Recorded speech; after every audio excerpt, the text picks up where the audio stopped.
లెంటులోని 5వ దినము సోమవారము.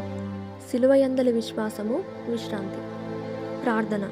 నా నిమిత్తమై సిలువ శ్రమను అనుభవించిన తండ్రి, నీకు స్తోత్రములు. నీ శ్రమను నమ్ముట ద్వారా మాకు విశ్రాంతి కలుగును, విమోచన దొరుకును. అట్టి విశ్రాంతిని, విమోచనను కలిగించుటకు నీ వర్తమానమిమ్ము. వందనములు. ఆమేన్. ఈ వాక్యములో ఏమున్నదనగా, క్రీస్తుతో కూడా నేను సిలువ వేయబడినాను, ఇంకను ప్రభువైన యేసు తనకు తానే సిలువ మరణమునకు అప్పగించకొనడము ఉన్నది. ఈ దినము ప్రభువునకు శ్రమ దినము, మనకు సంతోష దినము. మనము కృతజ్ఞత చూపించే దినము, సంతోషముతో వందనములు ఆచరించే దినము. ఈ దినము సంతోష దినము గాని దుఃఖ దినము కాదు. ఇది ప్రభువుకు బాధకరమై ఉండెను గాని మనకు బాధ తీసివేసే దినమై ఉండెను. ఈ దినము యేసు ప్రభువు చూపిన ప్రేమ నిమిత్తమై స్తుతి చేసే దినము. పరిశుద్ధ లోకములో పాపము ప్రవేశించినది, పాపం వల్ల వ్యాధి వచ్చినది, వ్యాధి వలన బాధ వచ్చినది, బాధ వల్ల మరణము వచ్చినది, తరువాత నరకం వచ్చినది. దీనికే రెండవ మరణమని, నిత్య నరకమని పేరు. పాపం వల్ల సిగ్గు వచ్చినది, భయం వచ్చినది. సిగ్గు వల్ల దాగుకొనుట, భయము వల్ల దాక్కొనుట, దేవునికి దూరమైపోయినాము అనే చింత కలుగుట. దేవునికి దూరమైపోవుట కూడా మరణమే. ఇది గొప్ప మరణము. ఇదే ఆత్మీయ మరణము. పాపం వల్ల నేరం మోపుట వచ్చినది. సిగ్గు, భయము, వ్యాధి మొదలైన పాప ఫలితములు వచ్చినవి. పాపం వల్ల భూమి శపించబడినది, ముండ్ల పొదలు గుచ్చుకుంటున్నవి. శాపం వల్ల పంట పండకపోవుటను బట్టి కరువు కలుగును. తెలియక అడుగేస్తే ముళ్ళు గుచ్చుకొనును. ఇది అజ్ఞానము. ఒక్కొక్కసారి తెలిసి కూడా అజాగ్రత్తగా నొందుము.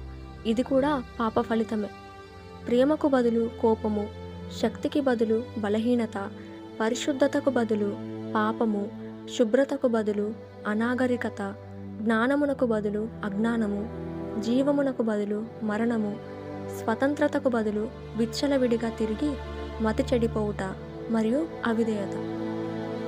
పైవన్నీ పాపం వలన వచ్చినవి, గాని చివరకు ఇవే పాపములైపోయినవి. జ్ఞానం యొక్క కళ తగ్గినందువల్లనే మనము బైబిలు చదువుచున్నాము గాని సరిగా గ్రహించలేకపోవచ్చున్నాము. మన శక్తికి కళ తగ్గినందున పెద్ద పులి వస్తే పారిపోతున్నాము. మన పరిశుద్ధతలో కళ తగ్గినందున పాపములో పడుతూ లేస్తూ ఒప్పుకుంటున్నాము. నిలకడైన పరిశుద్ధత లేదు. మన జీవములో కళ తగ్గినందున మన కాలములో ఎక్కువ సంవత్సరములు జీవించలేకపోవచ్చున్నాము. మన స్వతంత్రతకు కళ తగ్గినందున విచ్చలవిడిగా నుండి చెడిపోవచ్చున్నాము. పాపము దేవుని ఆజ్ఞను అతిక్రమించుట వలన వచ్చెను. ఒక పాపం వల్ల ఇంకొక పాపము ఎలాగు పుట్టునో అలాగే ఒక నష్టం వల్ల ఇంకొక నష్టము పుట్టును. పాపం వలన నష్టము రావడం మాత్రమే కాదు, రావలసిన మేలు రాదు. ఇవన్నీ ఆయన సిలువమ్రాను మీద వేసుకొనెను. ఇవన్నీ ప్రభువు సిలువమ్రాను మీద మోసినాడు. ఇవన్నీ ప్రభువు సిలువమ్రాను మీద మోసినాడని పూర్తిగా నమ్మలేము గనుక ఇదే అపనమ్మిక. ఇది పాపం వలన వచ్చినది. ఒక చిన్నవాడు బూడిదలోనున్నాడు. కడుగబడిన తరువాత మరలా బూడిదలోనికి వెళ్ళాడు. అలాగే మానవుడు పాపం మానివేసి మరలా పాపములోనికి వెళ్తాడు. పాపం వలన నరకము వస్తుంది లేదా పెండ్లి కుమార్తె వరుస తప్పిపోతుంది అని భయపడి పాపము మానివేస్తామనే పిరికి వారికి హాని లేని రక్షణ ఉన్నది. రక్షణ కొరకు ఆశించి పాపం మానివేస్తే మంచిదే గాని అందును బట్టి వారికి రక్షణ ఉండదు. ప్రభువు మీద ఆనుకుంటే రక్షణ గాని ఒక మంచి కార్యం మీద ఆనుకుంటే రక్షణ రాదు. సిలువను నమ్మాలి. నా మీదనున్నదంతా ఆయన సిలువ మీద వేసుకున్నాడు. నా బాధలన్నీ తీసివేసినాడు. తన పునరుద్ధానము వల్ల మేళ్ళన్నీ ఇచ్చినాడు. మరణము యొక్క ముళ్ళు తీసివేసినాడు. ఆత్మకు హాని రాకుండా దుష్ట ఫలితములన్నిటి ముళ్ళు తీసివేసినాడు. జబ్బు పైకి ఉన్నను అది ఆయన ప్రేమే. విశ్వాసులకు కష్టములు వస్తే అవి ప్రభువును ఉంచివేయును గాని వాటి ముళ్ళు తీసివేయును. అనగా ఆపదల వల్ల ఆత్మకు నష్టము కలుగకుండా కాపాడును. దేవుని లక్షణములు ప్రేమ, న్యాయము. ఆయన ప్రేమ క్రింద నిలబడితే అంతములేని నరకమును తీసివేయును. ఆయన గుణములు అంతములేనివి. మంచి శుక్రవారమునకు ఇతర పేర్లు మహాయజ్ఞ దినము, ప్రాయశ్చిత్త దినము. శుక్రవారమునకు మంచి శుక్రవారమని సంఘము పేరు పెట్టినది కానీ బైబిల్లోని పేరు ఏదనగా కడు ప్రాయశ్చిత్త దినము.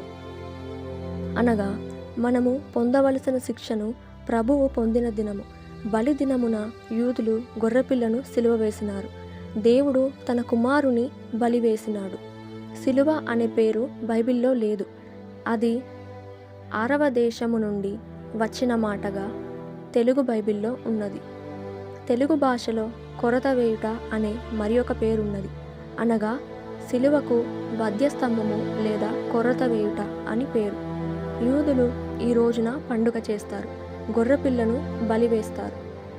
తమ పాపములన్నీ ఆ గొర్రెపిల్ల మీద వేసినాము గదా అని ప్రాయశ్చిత్త పండుగ, బలి పండగ జరిపిస్తారు. ఈ ఒక్కరోజే సంవత్సరము అంతటిలో దేవునికి విశ్రాంతి రోజు. ఎందుకంటే ఈ దినము పిశాచి మన మీద చాడీలు చెప్పడు. ఈ దినము మన మంచి శుక్రవారముతో సమానమయ్యున్నది. వారు ఒక మాట అనుచున్నారు, ఈవేళ దేవునికి విశ్రాంతి. దేవుడెవరిని గూర్చి చాడీలు వినడు. సిలువ మీద వేయబడిన వారెవరో అందరూ ఆ సిలువ మీద కొరత వేయబడిన వానినే ఆశ్రయించవలెను. సిలువ మీద ఆయన రక్తము ఎవరి కొరకు పోయబడెను? అందరి నిమిత్తమే గాని విశ్వాసులు మాత్రమే దానిని నమ్ముచున్నారు. ఆ సిలువ మీద రక్తము తన చేత కార్చబడెనని అపవాది తన సైన్యములోని వారిని ప్రేరేపించును.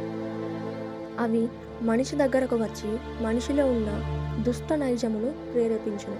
గనుక దుష్ట నైజము గలవారు ఆయన సిలువను ఒప్పుకొనరు. గనుక ఈ సిలువ ధ్యాన కాలములో మన దుష్ట నైజమును సిలువ వేసుకొనవలెను. అట్టి ధన్యత నేడు సిలువనాథుడైన క్రీస్తు ప్రభువు దయచేయునుగాక. ఆమేన్.